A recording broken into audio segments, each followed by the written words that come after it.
Buenas noches, estimados alumnos. ¿Me escuchan, por favor? ¿Alguien me puede decir si se escucha? Sí, profesor. Hola. Ok.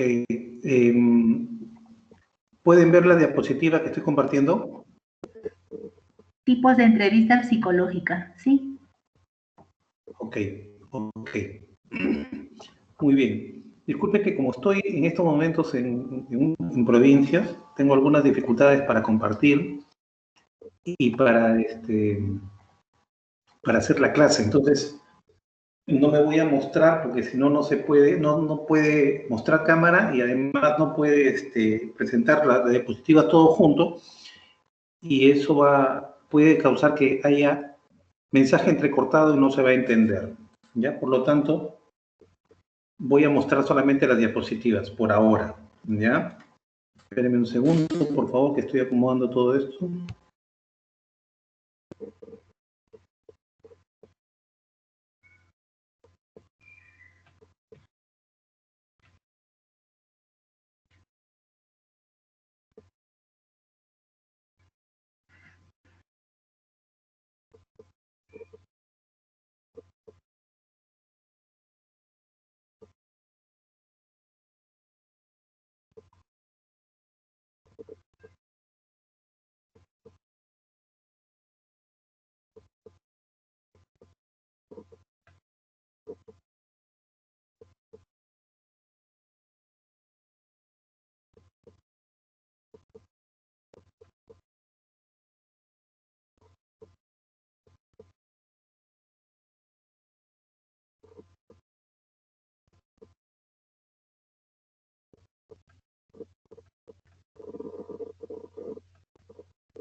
Ok, hemos vuelto y hay una serie de problemas, hay unos problemas de comunicación. ¿Ustedes me pueden escuchar?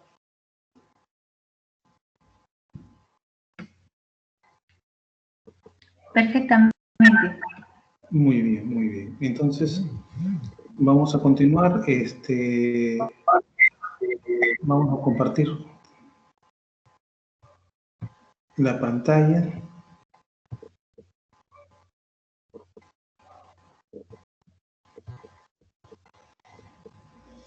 Muy bien, les decía que la clase pasada no se completó la clase, las diapositivas, porque, bueno, la primera clase es presentación y me pasé mucho tiempo presentando la asignatura y las características. que no terminamos de ver. Por ejemplo, la clase pasada vimos lo que eran los elementos de la entrevista, ¿no? Estaba el entrevistador, el entrevistado, el mensaje, el ruido. Y ahora vamos a ver los tipos de entrevista psicológica que practica un psicólogo, ¿ya? ¿Cuáles son los tipos de entrevista que un psicólogo tiene a la mano para trabajar en su carrera, ¿ya? Y estos tipos se aplican en todas las ramas de la psicología, en cualquiera de las especialidades. Y nos vamos a dar cuenta que hay tantos tipos de entrevista que la vamos a clasificar por su estructura, por su grado de dirección o participación de las personas, por el ámbito de aplicación o fines u objetivos, por sus funciones, por su secuencia temporal, por su marco teórico y terapéutico, ¿no? Entonces, pasemos nosotros, a ver, yo quiero que ustedes tengan bien claro que existen muchos tipos de entrevista y hay que clasificarlos, ¿ya? Muy bien, por su estructura, o sea, por su forma, por la estructura, por la forma en que está concebido, ¿no? Hay entrevistas no estructuradas y entrevistas estructuradas. ¿Cuáles son las entrevistas no estructuradas? Son aquellas entrevistas que no tienen un orden de preguntas establecidas previamente.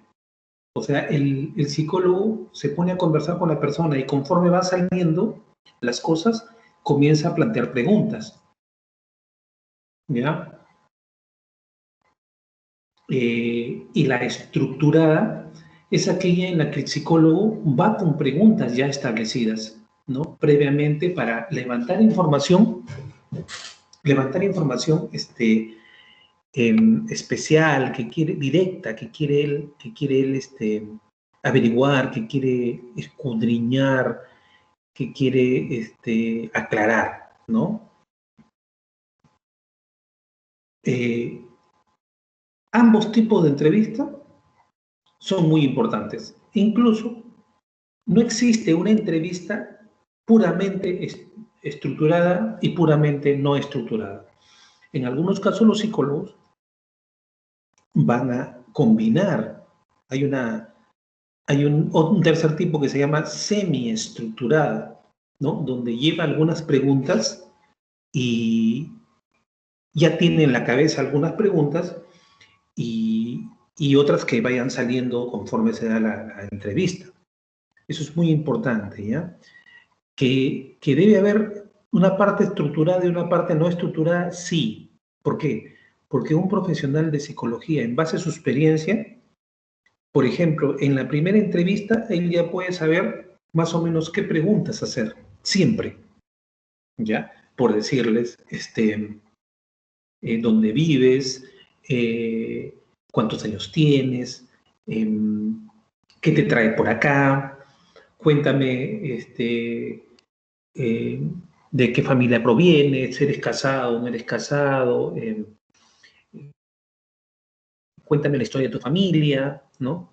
¿Tienes antecedentes patológicos en tu familia? ¿Hay alguien que ha estado enfermo psicológicamente, que se haya suicidado o que ha tenido algún problema psiquiátrico? Entonces, ya un psicólogo experimentado ya tiene en su cabeza un grupo de preguntas que siempre va a hacer. Esa parte se llama entrevista estructurada. Pero ¿qué ocurre? Que a veces hay pacientes que le traen cosas muy novedosas, muy diferentes, muy extrañas, muy particulares. Entonces tú tienes que profundizar en eso conforme él va avanzando y te va contando cosas, ¿sí? Entonces nosotros tenemos que aplicar ahí una técnica no estructurada, o sea, que nada me guíe, ¿ya? Existen entrevistas puramente estructuradas, sí. Hay psicólogos, sobre todo los médicos, por ejemplo, los médicos y los psiquiatras tienen preguntas estructuradas ya, claras, ¿no? Bien planteadas, o sea, ellos se basan en el DSM-5 y hacen sus preguntas en base al DSM-5, punto. todo lo que diga alrededor, y cuando el paciente comienza a responder de acuerdo al DSM-5, entonces en 10, 15 minutos, yo conozco psiquiatras muy experimentados que en 15 minutos sacan un diagnóstico y lo sacan bien planteado, ¿eh? Con preguntas, con 4 o 5 preguntas bien planteadas, ¿ya? Y a veces nosotros los psicólogos en 15 minutos no podemos establecer un diagnóstico, porque los problemas psicológicos de las personas normales muchas veces son mucho más complejos. Entonces, nosotros tenemos que trabajar con entrevistas no estructuradas, estructuradas o semi-estructuradas. ¿De acuerdo?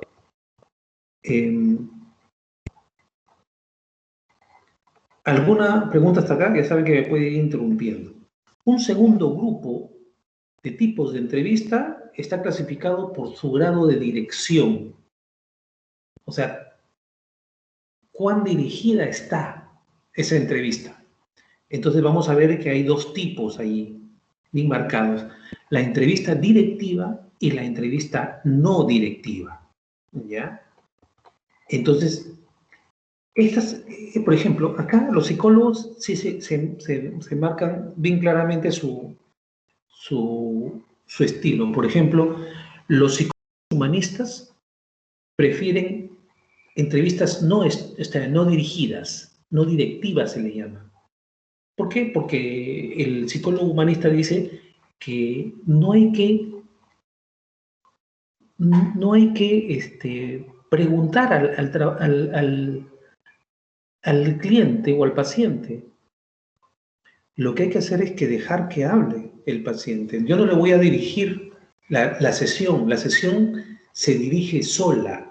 Es como la no directiva es un tipo de entrevista no estructurada, ¿ya? O sea, no directiva es porque no la dirige, ¿ya? Y donde el entrevistado ocupa más tiempo en las intervenciones, ¿ya? El entrevistador procura interferir lo menos posible en el curso natural cuando está hablando el cliente.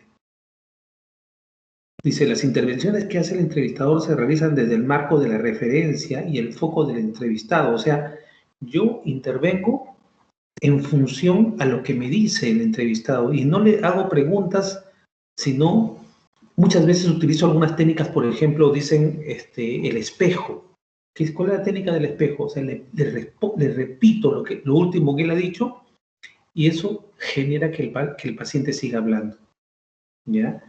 Entonces, el objetivo de este tipo de entrevistas es crear un buen clima, la captación de empatía con el entrevistado, al que se le ayuda a esclarecer su problema desde su propia visión y desde su propia posición. ¿Qué quiere decir esto?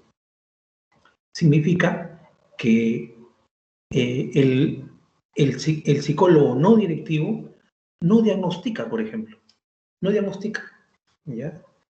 Y no juzga al paciente, no aconseja. El psicólogo directivo deja que todo fluya en la entrevista. Claro, él pone ciertos granitos de arena que va soltando para provocar en el paciente que se exprese de diversas maneras.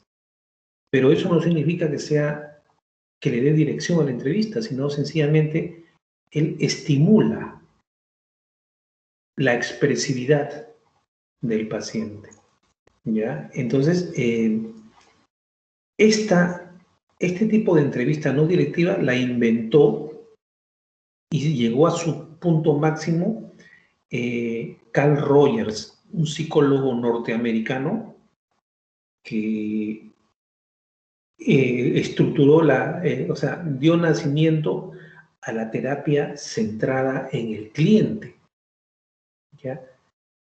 O sea, la terapia centrada en el cliente es un modelo de terapia psicológica donde no está centrada en el terapeuta, como vamos a ver en el otro modelo, donde quien más habla es el terapeuta, el que dirige la entrevista, el que pregunta, el que la aconseja, ¿no?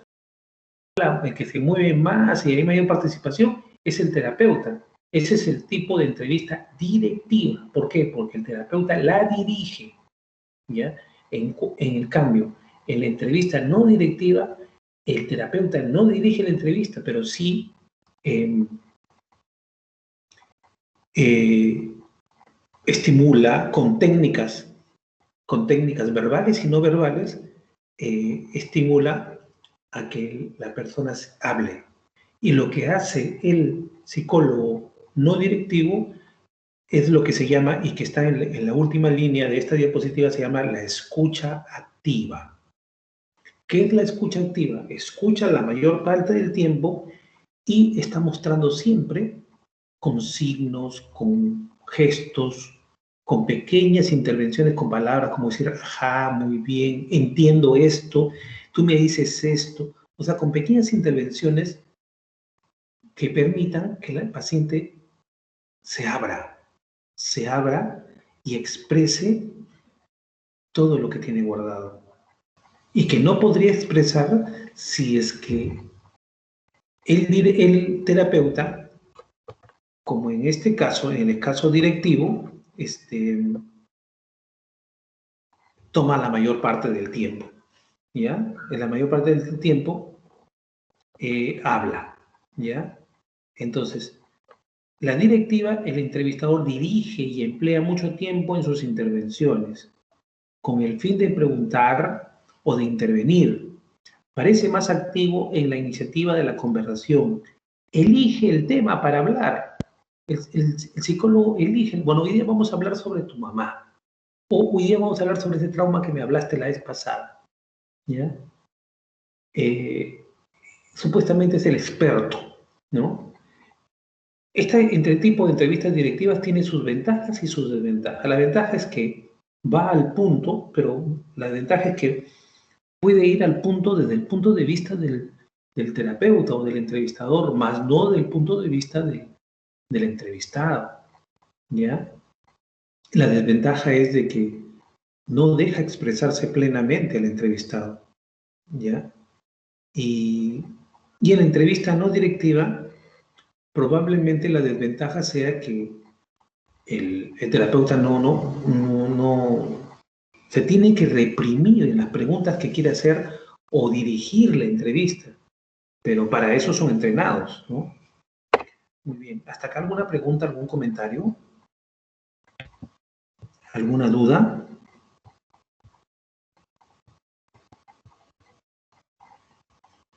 Maribel, ¿está presente?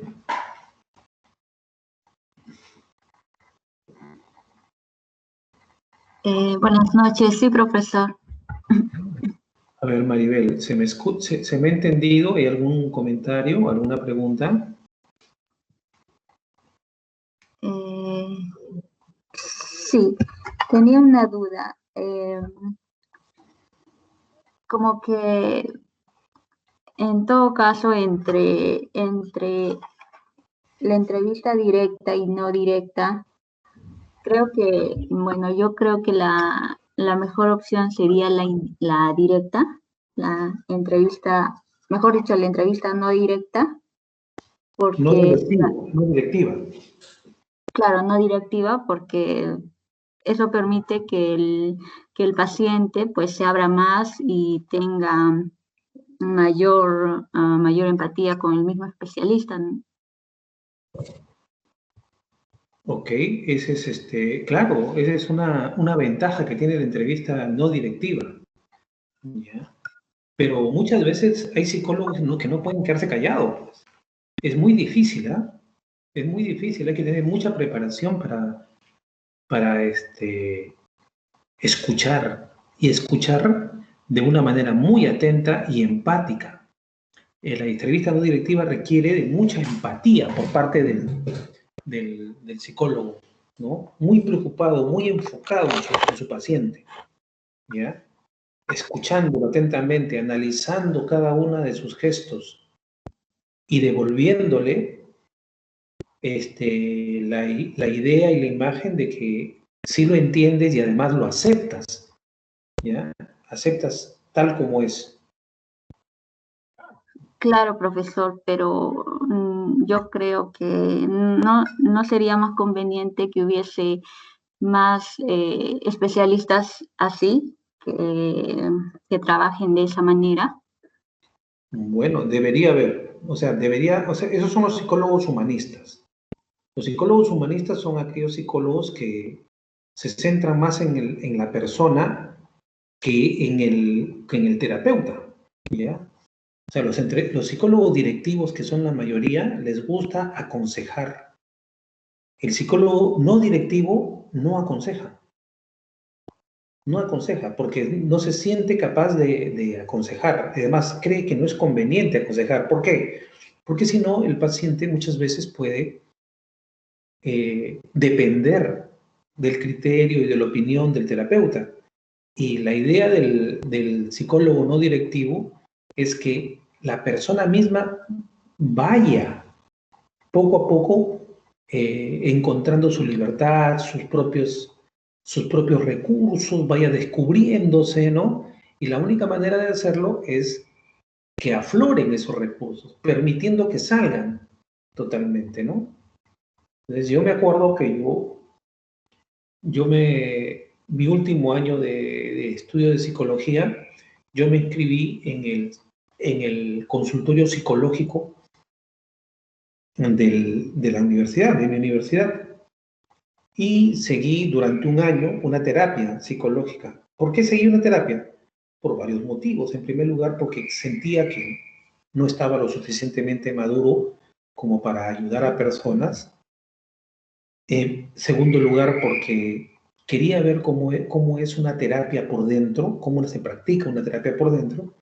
Y como me asignaron un psicólogo, un consultorio, entré y me di con la sorpresa de que el psicólogo que me tocó, el terapeuta que me tocó, era un psicólogo rogeriano, no directivo.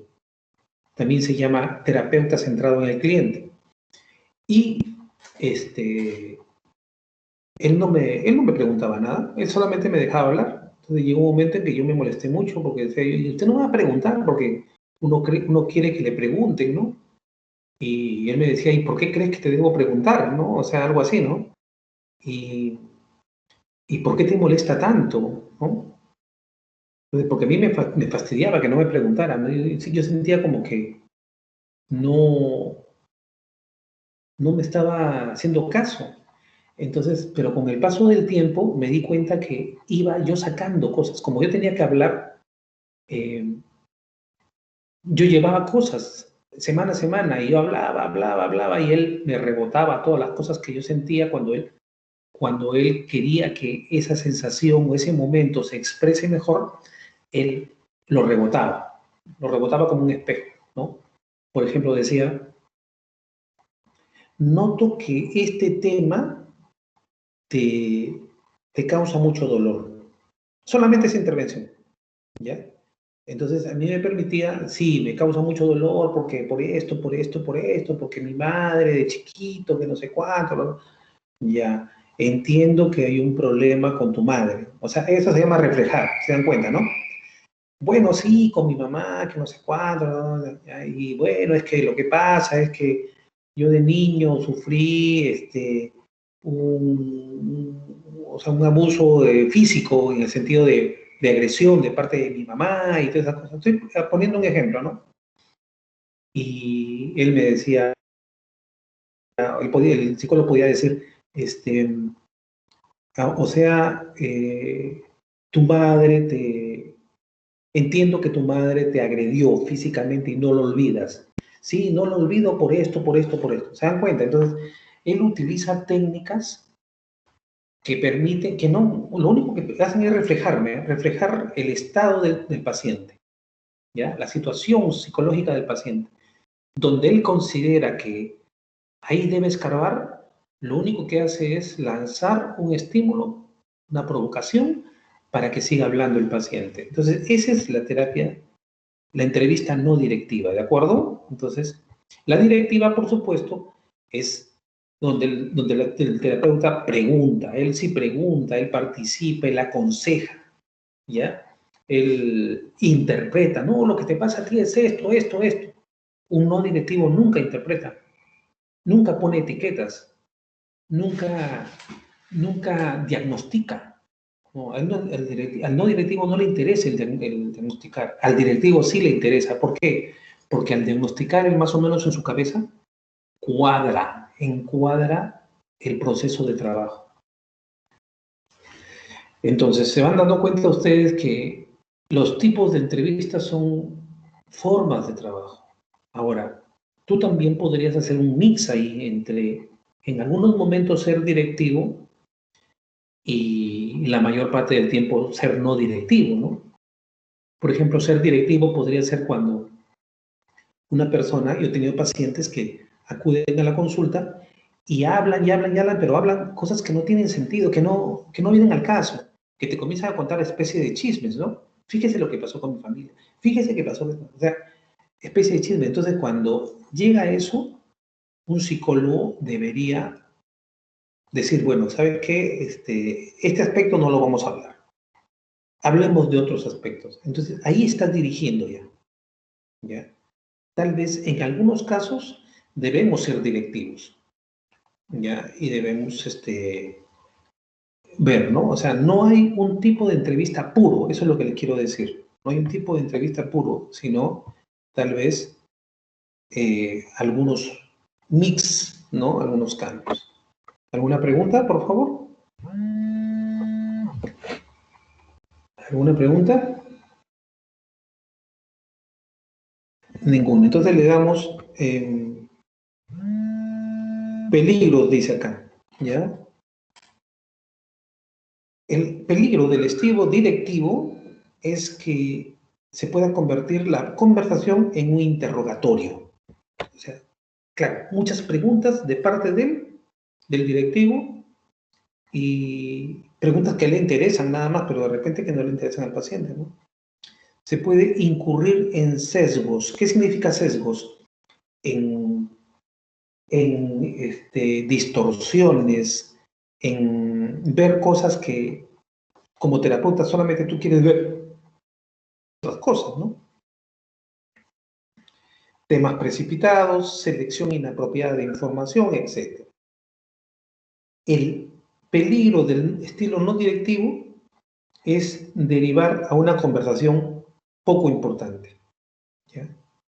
Poco importante, el caso que a mí me tocó, porque como le decía, ¿no? Que una chica que venía y hablaba, pero nada importante, ¿ya? Y seguro dice también, la información relevante puede diluirse, puede perderse, ¿no? O sea, ¿por qué se puede perder? Porque habló de algo muy importante, pero como tú no eres directivo, lo dejas pasar, ¿ya? Y se diluye y se pierde. Esos son los peligros de ambos estilos, por lo tanto no debemos probablemente fijarnos en uno solo, ¿no? Yo les estoy dejando acá un video de Carl Rogers, ¿ya? ¿Qué ocurre? Se juntan Carl Rogers, que es el fundador de la terapia centrada en el cliente, se junta, creo, el otro fundador de la terapia cognitiva y el fundador de la terapia gestáltica, se juntan y entrevistan a una misma persona, desde su estilo, ¿ya? Y esas la graban, son famosas esas grabaciones, donde cada uno enseña su estilo en la forma de entrevistar a una joven que se llama Gloria. Hace mucho tiempo, porque son videos que están hechos en blanco y negro. Pero yo quisiera y quiero encargarles a todos ustedes, y voy a tomar una especie de examen oral la próxima clase, sobre la entrevista de Carl Rogers a Gloria, ¿ya? Luego, si quieren seguir avanzando en mejorar su técnica de entrevista que recomiendo, vas a revisar el siguiente video de una entrevista real e identifica los aciertos y errores de la entrevistadora a partir de lo que hemos visto en clase, ¿ya? Y con eso habíamos terminado la primera diapositiva, ¿ya? Hay algunas bibliografías que yo he utilizado para esta clase. Entonces, no sé, antes de pasar a la siguiente clase, no sé si tienen algún comentario, alguna pregunta.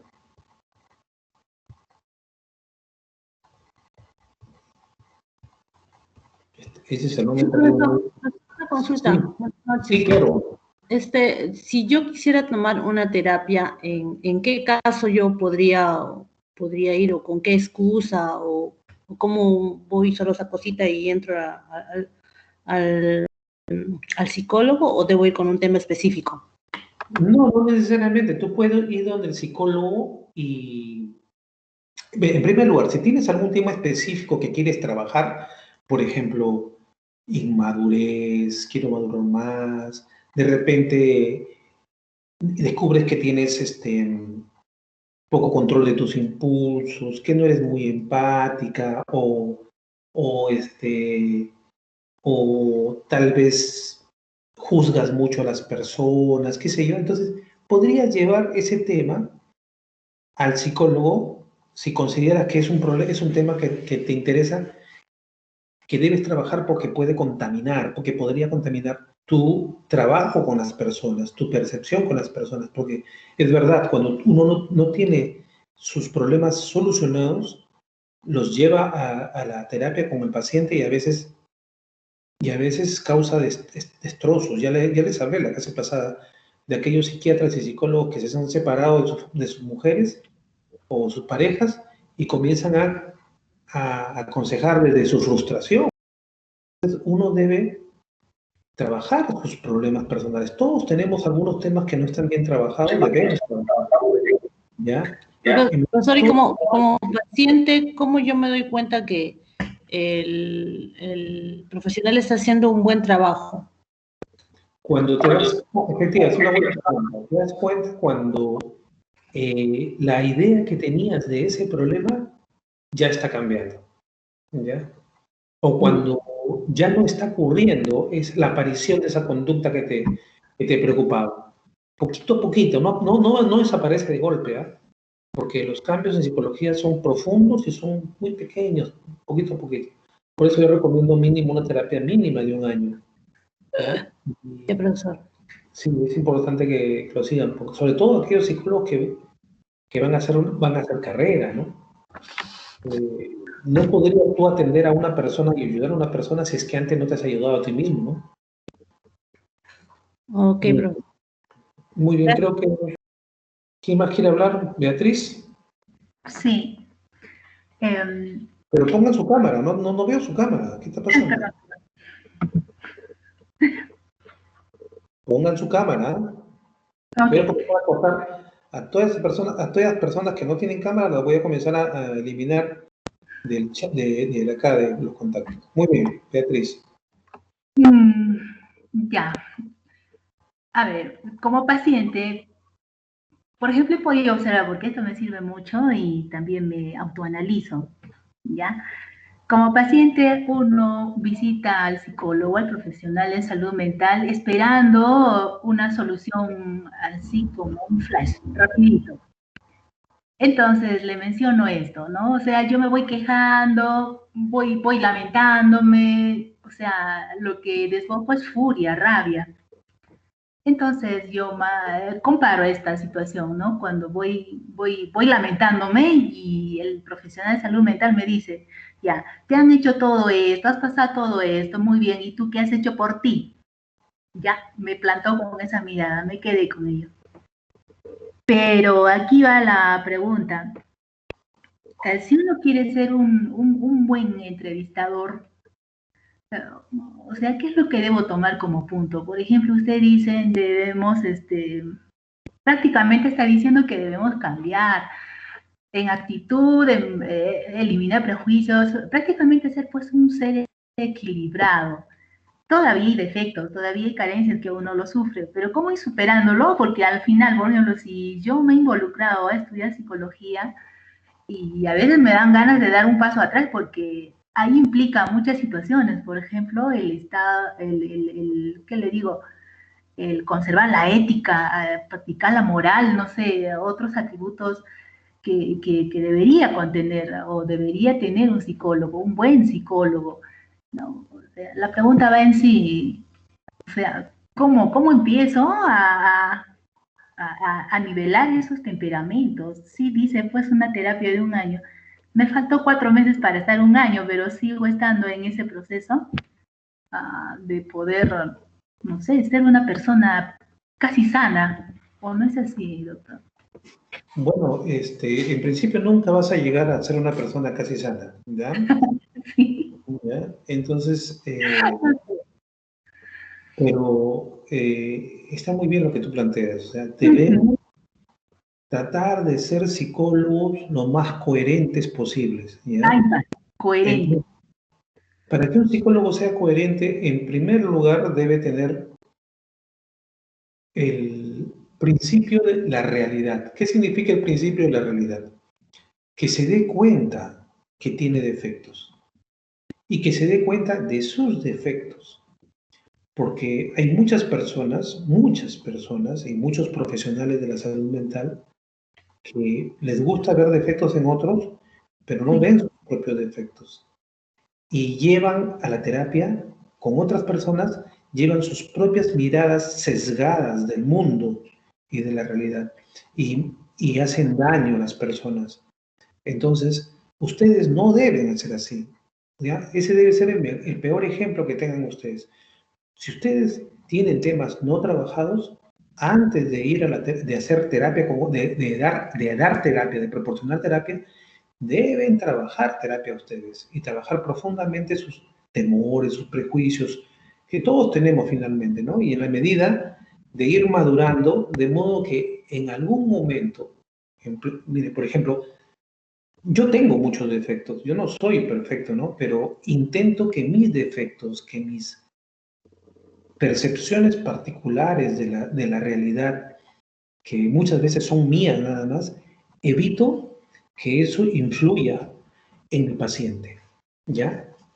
O sea, hago un esfuerzo tremendo y cuando me doy cuenta de que me está llevando mi posición de las cosas, mi criterio de las cosas, entonces lo que trato de hacer es reaccionar, pedir 5 minutos, pararme, qué sé yo, y un break para rebobinar y repensar, porque si no, lo que vamos a hacer es comenzar a aconsejar a los pacientes desde nuestro particular punto de vista, y a veces nuestro particular punto de vista está errado, ¿ya?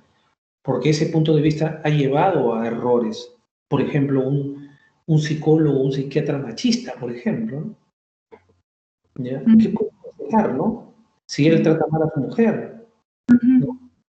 Entonces, uno debe notar, como paciente, debe notar rapidito cuando el terapeuta está orientando las cosas inadecuadamente. Tú debes sentirlo, ¿ya? Y cuando es así, buscar otro, no lo sé, o hacerle saber al profesional para que en lo sucesivo no aconseje desde su problema, ¿ya? Sino aconseje desde tu problema. Entonces, no se trata de que un psicólogo o un psiquiatra sean perfectos, ¿ya? De lo que se trata es que sus problemas no interfieran en la terapia.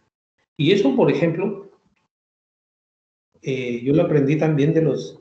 A ver, yo leí que los mismos sacerdotes van y se confiesan con otros sacerdotes, ¿no? Entonces, cuando yo hablo con ellos y les pregunto, ¿y por qué te confiesas? Supuestamente tú debes ser santo. Y ellos te dicen, nadie es santo, nadie es santo, y todos podemos caer en el error, todos podemos pecar de alguna manera. Entonces, la idea es darte cuenta de que has caído en error, darte cuenta que tienes un problema y buscar ayuda, ¿no? Cuando uno lo puede solucionar solo. Entonces, eso es importante, eso es coherencia, eso es madurez, ¿ya? Profesional y personal. Entonces, de lo que se trata es eso, ¿ya? De buscar la madurez. Debemos buscar nosotros la madurez. ¿Y cómo es la madurez? Es lo que les dije, ¿no? Es controlar tus emociones, tus problemas, para que no afecten a otros, ¿ya? Esa es la idea. Esa es la idea final de todo esto, ¿no? ¿Alguna otra pregunta? ¿Alguna otra pregunta? A ver, Hilda Lampa está levantando la mano. Bueno, profesor, buenas noches. Entiendo que los tipos de entrevista psicológicos son las formas de trabajo y existen dos estilos, directivo y no directivo. Entiendo que directivo el profesional aconseja y en el no directivo, ¿cómo sé que estoy haciendo un buen trabajo? Cuando con tu forma de hacer la terapia, te das cuenta que el paciente se va dando cuenta de cosas. Cuando el mismo paciente asocia y se da cuenta, ¿qué significa? Eso se llama insight.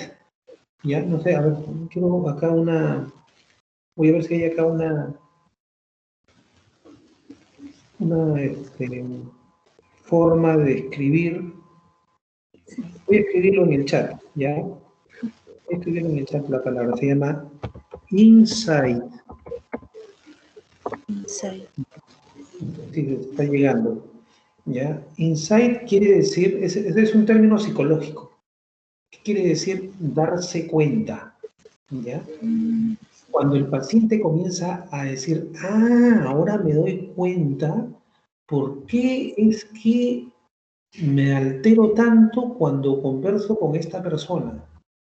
Ahora me doy cuenta por qué peleo tanto con mi pareja. ¿Ya?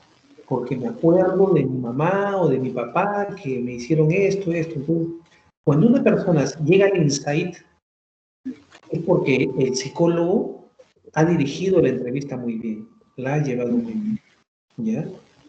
Y esa es la idea, ¿ya? Sin embargo, algo que tú has dicho, a ver, tu nombre es Hilda, no es que el único tipo de entrevista sea directivo y no directivo. Hemos visto anteriormente que es estructurada y no estructurada también, ¿ya?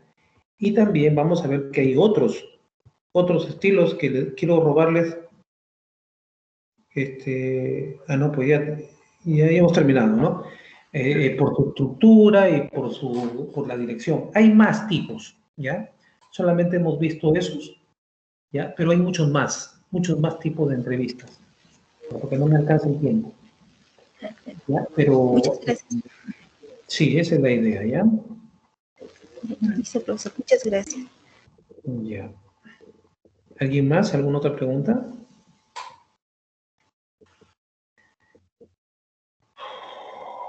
Muy bien, entonces veo que ya tendría que ser la siguiente clase que trabajaríamos la diapositiva de la segunda semana en la cual vemos las condiciones previas para la entrevista psicológica, ¿ya? O sea, ¿cuáles son los... continuamos con los tipos de entrevista, ¿ya? Y luego vamos a hablar lo que son otras cosas que determinan el tipo, ¿ya? Características de un buen entrevistador y esas cosas, ¿ya? Entonces, la próxima clase, que es el miércoles, terminamos con los tipos de entrevista. ¿Ok? Muy bien, creo que eso sería todo por hoy, si es que no hay problema.